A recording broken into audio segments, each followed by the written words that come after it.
இயேசு உங்களை நேசிக்கிறார். பிரியமானவர்களே, இந்த நாளில் ஆண்டவர் நம்மளோடு பேசும்படியாய் வேதத்திலிருந்து ஒரு வசனத்தை கூட, 2 வசனத்தை கூட வாசித்து நாம் கற்றுக்கொள்ளக்கூடிய, கடைபிடிக்கக்கூடிய ஆண்டவர் நம்மளோடு பேசுகிற காரியத்தை பார்ப்போம். அது லூக்காவின் புஸ்தகம் 22வது அதிகாரம் 15-16வது வசனம் கடைசி பகுதி இப்படியாக சொல்லுகிறது.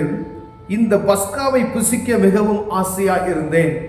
பிரியமானவர்களே, ஆண்டவராக இயேசு கிறிஸ்து தன்னுடைய சீடர்களோட இந்த பஸ்காவை புசிக்க கடைசியாக அவர் சிலுவை பாடுகளை அனுபவிப்பதற்கு முன்பதாய் அவர் சீசர்களோடு சொல்லுகிறார், இந்த பஸ்காவை புசிப்பதற்கு நான் மிகவும் ஆசையாய் இருந்தேன் என்று சொல்லுகிறார். பிரியமே, ஏன்னா கடைசி அவர்களோடு பந்தி இருக்கக்கூடிய ஒரு சூழ்நிலையை ஆண்டவர் சொல்லுகிறார்.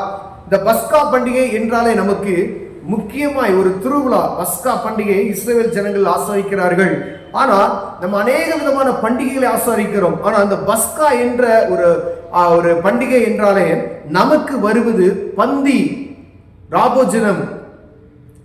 அதுதான் நமக்கு முன்னாடி கர்த்தருடைய சரீரத்தையும் அவருடைய இரத்தத்தையும் நாம் புசிக்கிறோம் என்கிறதை நம்ம உணர்ந்து கொள்ள வேண்டும்.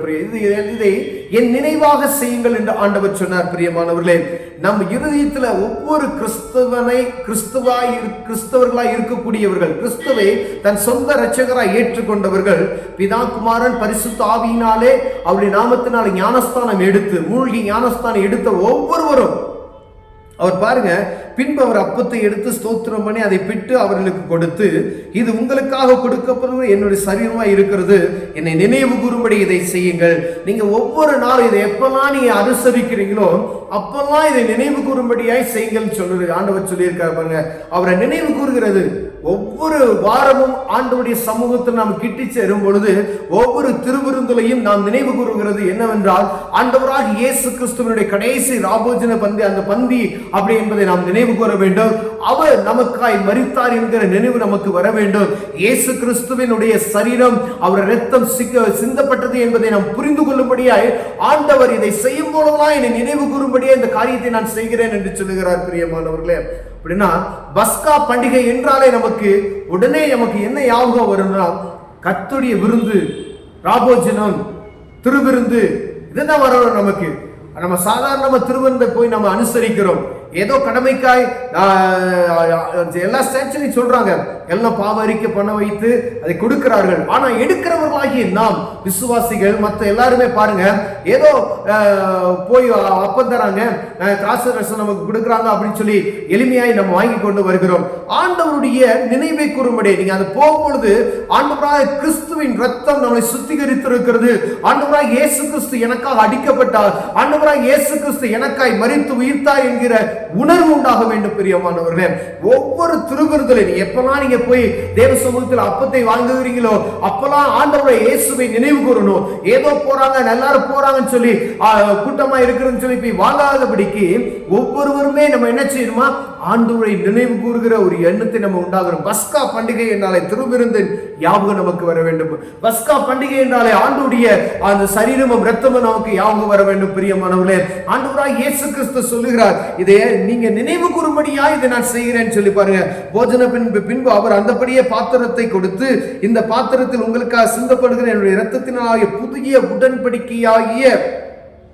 புதிய உடன்படிக்கையாய் இருக்கிறதுன்னு சொல்ல, ஒரு உடன்படிக்கை பண்றார் நம்மகிட்ட. இந்த அவருடைய பாத்திரத்தை எடுத்து அப்பத்தையும் கொடுத்ததுக்கு அப்புறம் இது புதிய ஒரு உடன்படிக்கை என்று ஆண்டவர் சொல்லுகிறார். பிரியமானவர்களே, இந்த உடன்படிக்கை ஆண்டவருக்கும் நமக்கும் இருக்கிறது என்பதை நாம் புரிந்து கொள்ளணும். அவருடைய நினைவு கூறுகிற ஒரு உடன்படிக்கை. வானத்தை பூமியை உண்டாக்கின தேவன் அநேக உடன்படிக்கைகளை மனிதர்களோடு பண்ணுகிறார். கடைசியாக புதிய ஏற்பாட்டில் ஆண்டவர் நம்மளோடு படுகிற ஒரு உடன்படிக்கை என்னவென்றால், இந்த ஒவ்வொரு நீங்க எப்பெல்லாம் இந்த திருவிருந்துக்கு நீங்க வருகிறீர்களோ அப்ப என்னை நினைவு கூறும்படியாய் ஒரு உடன்படிக்கை நான் பண்ணுகிறேன் அப்படின்னு சொல்லுகிறார். பிரியமானவர்களே, இந்த உடன்படிக்கை மிகவும் முக்கியமான ஒரு உடன்படிக்கை. பிரியமானவர்களே, நீங்க திருவிருந்துக்கு போனீங்க அப்படின்னு சொன்னா உங்க பாவங்களை கழுவி அவருடைய இரத்தத்தினால நமக்கு சுத்திகரிக்கப்பட்டு இந்த உணர்வு நமக்கு வரணும். ஒருவேளை எந்த பாவம் செய்யாத மனிதன் ஒருவனும் இல்லை. ஆனா தேவ சமூகத்துல போய் திருவிருந்துக்கு நம்ம போறோம் அப்படின்னு சொன்னா ஆண்டவர் சமூகத்துல ஒப்புரவாகி ஆண்டவருடைய சமூகத்துல இந்த அப்பத்தையும் இந்த ரசத்தையும் நம்ம பானம் பண்ணும்படியாய் அழைக்கப்படுகிறோம். பிரியமானவர்களே, ஒருவேளை ஆண்டவர் நமக்கு கற்றுக் கொடுத்திருக்கிறார். இயேசு கிறிஸ்து தான் அதை சொல்றாரு, என்னை நினைவு கூறும்படி அதை செய்யுங்கன்னு சொல்றாரு. இந்த நிமித்தம் அவங்க கூட ஒரு புதிய உடன்படிக்கையை நான் பண்ணுகிறேன் அப்படின்னு சொல்றாரு. அப்போ ஒவ்வொரு நாளும் நீங்க உங்க சபைகள்ல சர்ச்சில் எப்பெல்லாம் நீங்க கம்யூனிட்டி சர்வீஸ் கொடுக்குறீங்களோ, எப்பெல்லாம் திருவிருந்துக்கு நம்ம உடன்படுகிறோமோ, அப்பெல்லாம் நமக்கு வருகிற முதல் ஞாபகம் திருவிருந்துல வரக்கூடியது பஸ்காவின் அந்த பண்டிகையினுடைய நினைவு வரணும். ஆண்டவராக இயேசு கிறிஸ்து எனக்காய் அடிக்கப்பட்டார், அவருடைய ரத்தம் சிந்தப்பட்டு இருக்கிறது எனக்காக. அவரோடு அந்த உறவு நமக்குள்ள இருக்கக்கூடிய அந்த உறவு நமக்கு ஞாபகம் வர பிரியமான நினைவு கூறும்படியா எப்பொழுதும் நம்ம இருதயத்தில் அந்த நினைவு நமக்கு இருக்கும்படியா ஆண்டவர் பிரியப்படுகிறார். பிரியமானவர்களே பாருங்க, அவர் சொல்றாரு, இதை நினைவு கூற என்னுடைய சரீரமாய் இருக்கிறது, என்னை நினைவு கூறும்படி இதை செய்யுங்கள் அப்படின்னு சொல்றார். இயேசு கிறிஸ்துவே இதை சொல்லுகிறார். பிரியமானவர்களே, ஆண்டவர் நினைவு கூறும்படியாய் செய்கிறார். நீங்க திருவிருந்துக்கு நீங்க போனீங்க அப்படின்னா அவருடைய நினைவு உங்க உடனே வரணும். அவர் அடிக்கப்பட்ட பாடுகளுடைய காரியங்கள் எல்லாம் உங்க கண்களுக்கு முன்பதாய் கொண்டு வரப்படணும். பிரியமானவர்களே, அப்பொழுது பாருங்க, நீங்க ஒருவேளை அந்த ஃபேஷன் ஆஃப் கிரைஸ்ட்னு சொல்லி ஒரு ஆண்டவருடைய சிலுவை பாடுகளை குறித்து ஒரு திரைப்படம் எடுத்திருந்தாங்க. அது நீங்க பார்த்தீங்க அப்படின்னு சொன்னா ஒரு உலகப்புறமாய் எடுக்கப்பட்ட ஒரு படம் அது.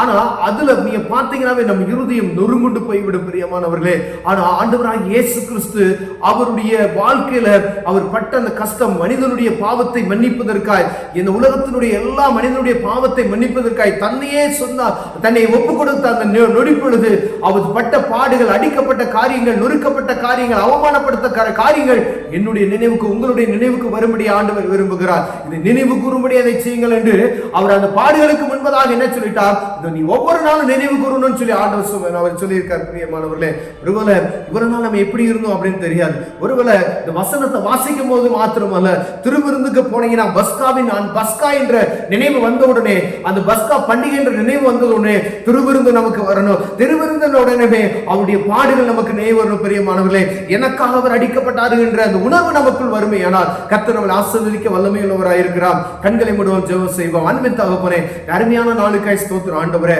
அப்பா, என்னை நினைவு கூறும்படி அதை செய்யுங்கள் என்று சொன்னீங்க ஆண்டவரே.